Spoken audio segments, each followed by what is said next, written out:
Hi everyone, I'm Raul Harad, CEO of DeepSafe, coming to you with another stream. But before I start, as you guys probably already have seen on the news, there was a terrorist attack in Sydney where I live yesterday.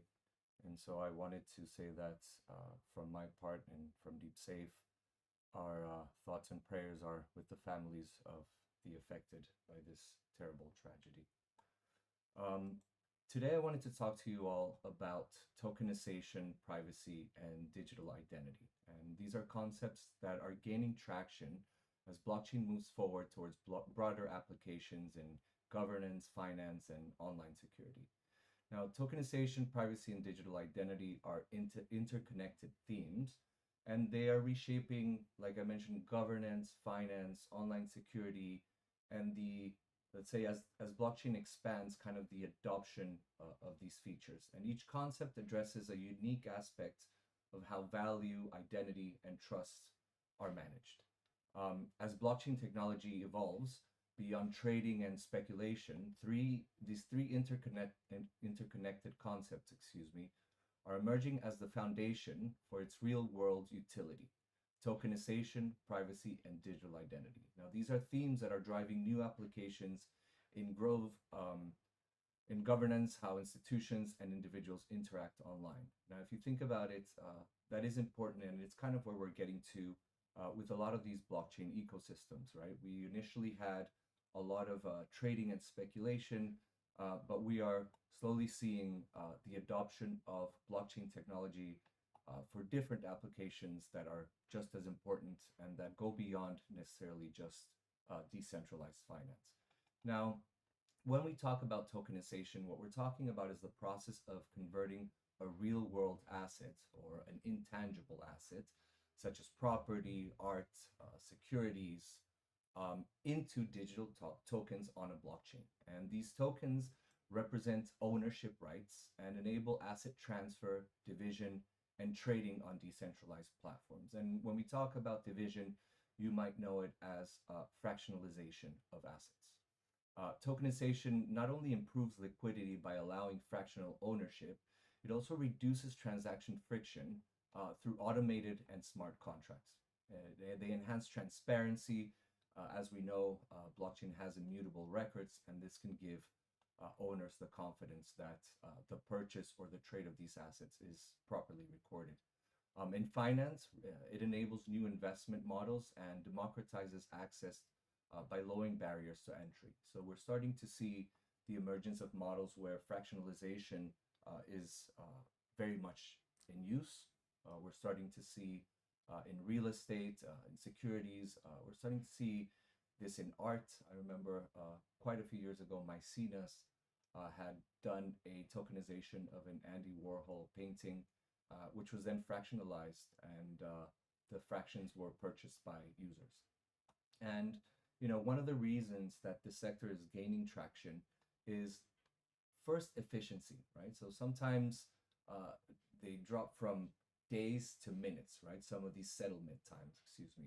And so this fast settlement time and availability of markets 24/7, 365 really makes it something that is a lot more attractive. We also, as I mentioned, see fractional ownership as something that has become very much a real thing. And what this does, when we mean by democratize investments, is that it allows people that maybe don't have the funds to purchase something to purchase a fraction of it and enjoy, let's say, the increase in price or dividends that might come with this ownership. But it really allows people to invest smaller amounts of money into these profitable investments. And of course, one of the things that regulators love is that often we have compliance that's baked into these tokens, or in other words, the tokens are programmed with legal and regulatory rules. So they comply with whatever the regulators may be requiring. We see this growing a lot in governance. We see the tokenization of treasury bonds adopted in countries like Singapore and the US. We're seeing it in finance. So banks are issuing blockchain-based assets for faster settlement. And we're seeing it also in ESG, where carbon credits and renewable energy certificates are increasingly tokenized for transparency. Now, when we talk about privacy in blockchain and digital identity, we're talking about the cornerstone concern of the system of identifying of identity systems, right, which is privacy. So traditional centralized identity systems often leave personal information vulnerable to breaches, hacks, or misuses due to the presence of single points of failure. Blockchain-based digital identity solutions offer decentralized approaches that give individuals more direct control over their identities and data. Instead of storing personal data on a central server, these systems use digital wallets where credentials are stored off-chain and only cryptographic proofs are stored on-chain. And so these techniques like zero-knowledge proofs enable validation of attributes, let's say age or your citizenship, without exposing necessarily the details, right? This is one of the beautiful uses that we have of zero-knowledge proof that we've discussed in previous videos, which is allowing the user to provide certain information without having to provide the information. And I know this sounds confusing. Check out our previous videos on zero-knowledge proof. But what we're seeing is that blockchains are, as we know, transparent by design. So this great level of accountability is awesome to have, but we still have the challenge of privacy. So this is what's driving, as I mentioned, technologies like zero-knowledge proof, like multi-party computation, confidential smart contracts, decentralized identifiers with selective disclosure. So we really have a lot of technologies that are the forefront of the adoption of digital identity. As you know, zero-knowledge proof and multi-party computation are technologies that at DeepSafe we use ourselves in order to protect the data and maintain the privacy that users require. Why is this essential? Well, institutional players require confidential transactions. Individuals need protection from data exposure, identity theft, financial tracking, and we have regulatory rules like the GDPR and financial compliance laws that mandate privacy protection. And so blockchain is moving towards a model where users control their data, granting access only when necessary. In healthcare is another place where we've seen this, where instead of, let's say, the different medical exams that a user has done and the different consultations or their data, the results of these exams, is now owned by the user instead of the different doctors. And this allows for the user to provide the information that each doctor may need, and only that information without having to reveal, let's say, secrets or confidential information about their health. And it also allows for a more, let's say, centralized management, but by the user, not an entity. And while this is much better than having the information, let's say, spread out, this is key because, as I mentioned, it returns the control of their information to the user. And that way they can manage their information accordingly.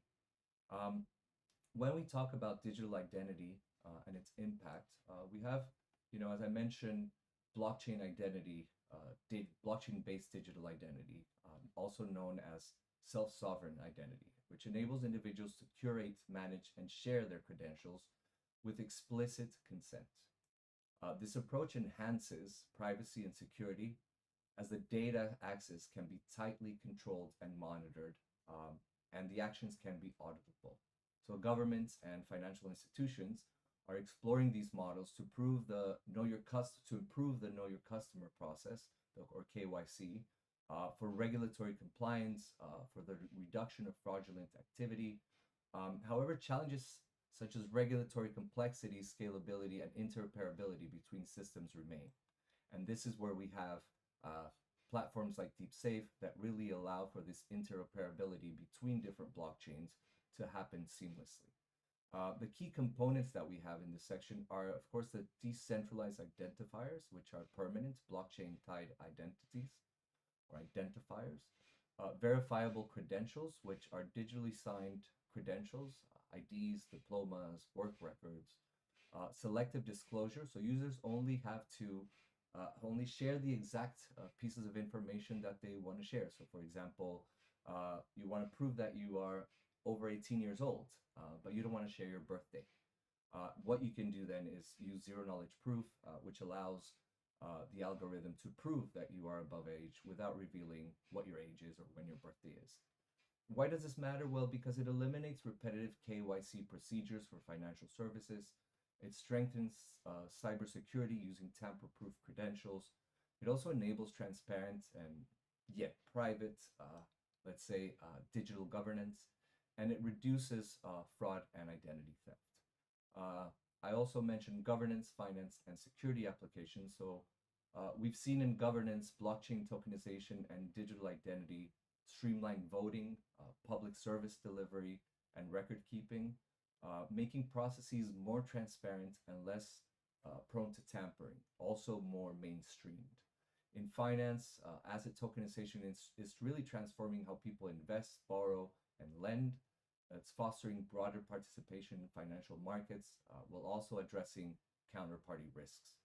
And then in online security, we see decentralized identity as a reduction to the risk of identity theft by eliminating central repositories of sensitive data and making fraudulent credential creation much more difficult.